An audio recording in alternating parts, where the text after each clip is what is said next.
ಒಬ್ಬ ಸ್ವಾಮೀಜಿ ಹತ್ರ ಗಂಡ ಹೆಂಡತಿ ಇಬ್ರು ಕೂಡ ತಮ್ಮ ಸಣ್ಣ ಮಗನನ್ನ ಕರ್ಕೊಂಡು ಹೋಗಿ ಹೇಳ್ತಾರಂತೆ, ಸ್ವಾಮೀಜಿ ಇವನ್ ತುಂಬಾ ಸ್ವೀಟ್ ತಿಂತಾನೆ, ಇವ್ನಿಗೆ ಸ್ವಲ್ಪ ಬುದ್ಧಿ ಹೇಳಿ, ನೀವು ಹೇಳಿದ್ರೆ ಇವ್ನು ನಿಮ್ಮ ಮಾತು ಕೇಳ್ತಾನೆ ಅಂತ.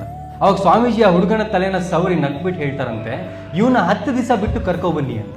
ಅವ್ರ ಅಪ್ಪ ಅಮ್ಮನಿಗೆ ಸ್ಟ್ರೇಂಜ್ ಅನ್ಸುತ್ತೆ, 10 ದಿವಸ ಬಿಟ್ಟು ಯಾಕೆ ಬರ್ಬೇಕು, ಇವತ್ತೇ ಹೇಳ್ಬೋದಲ್ಲ. ಸರಿ ಅಂತೇಳಿ 10 ದಿವಸ ಬಿಟ್ಟು ಆ ಹುಡುಗನನ್ನ ಮತ್ತೆ ಕರ್ಕೊಬರ್ತಾರೆ. ಬಂದಾಗ ಸ್ವಾಮೀಜಿ ಹೇಳ್ತಾರಂತೆ, ಪುಟ ನಾಳೆಯಿಂದ ಸ್ವೀಟ್ ತಿನ್ಬೇಡ ಪುಟ ಜಾಸ್ತಿ ಅಂತ.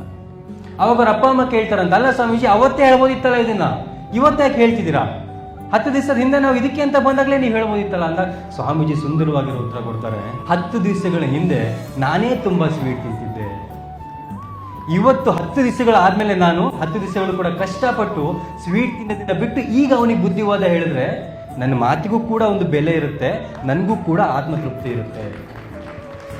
ಸೊ ನಾವು ಮೊದಲು ಸರಿ ಇದ್ದಾಗ ಮಾತ್ರ ಮಕ್ಕಳಿಗೆ ನಾವೇನಾದ್ರೂ ಹೇಳ್ಬೋದು, ಇಲ್ಲ ಅಂದ್ರೆ ನಮಗೆ ಹೇಳುವಂತ ಒಂದು ನೈತಿಕತೆನೇ ನಮಗಿರೋದಿಲ್ಲ. ಅಂಡ್ ನಮ್ಮ ಮಕ್ಕಳುಗಳೇನು ಜೋಕರ್ಸ್ ಅಲ್ಲ, ಅವರೆಲ್ಲ ನೋಡ್ತಿರ್ತಾರೆ. ನಮ್ಮಪ್ಪ 24 ಗಂಟೆ ಮೊಬೈಲಲ್ಲಿ ಮಾತಾಡ್ತಿರ್ತಾರೆ, ನೋಡ್ತಿರ್ತಾರೆ, ನನಗೆ ಮಾತ್ರ ಮೊಬೈಲ್ ಬಿಡು ಅಂತಾರೆ. ನಮ್ಮಮ್ಮ ಎಲ್ಲ ಧಾರಾವಾಹಿ ನೋಡ್ತಾರೆ, ನಾನು ಹೋಮ್ವರ್ಕ್ ಮಾಡ್ತಿರ್ತೀನಿ, ನಮ್ಮಮ್ಮ ಜೋರಾಗಿ ಸೌಂಡ್ ಹಾಕೊಂಡು ಧಾರಾವಾಹಿ ನೋಡ್ತಿರ್ತಾರೆ, ನನಗೆ ಟಿವಿ ನೋಡ್ಬೇಡ ಅಂತಾರೆ ಅಂತ ಅವ್ರ ಮನಸ್ಸಲ್ಲಿ ಬರುತ್ತೆ. ನಾವು ಮೊದಲು ಸರಿ ಇದ್ದಾಗ ಮಾತ್ರ ಮಕ್ಕಳಿಗೆ ನಾವೇನಾದ್ರೂ ಹೇಳ್ಬೋದು, ಇಲ್ಲ ಅಂದ್ರೆ ನಮಗೆ ಹೇಳುವಂತ ಒಂದು ನೈತಿಕತೆನೇ ನಮಗಿರೋದಿಲ್ಲ.